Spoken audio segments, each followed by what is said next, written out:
伫咧台南中西区的中正路，除了林百货正野目以外，即马还有一栋正气派建筑。这建筑的牌面正有艺术价值，就是有100年历史的五福商店。出租的后代利用政府的补助计划，甲楼厝本地模样保留落来。经过3年的整修，总算要完工啊！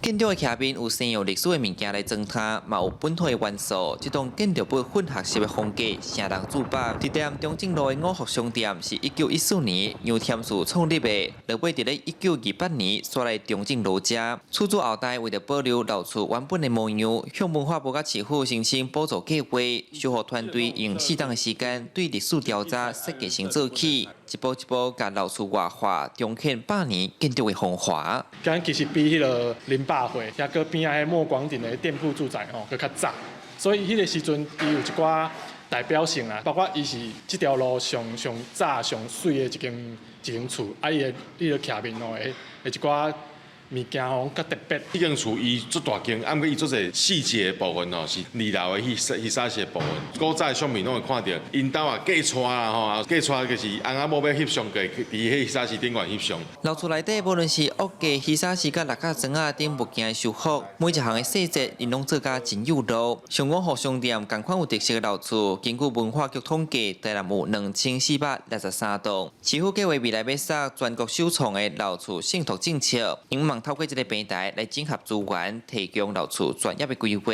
把创造楼厝上大的效益。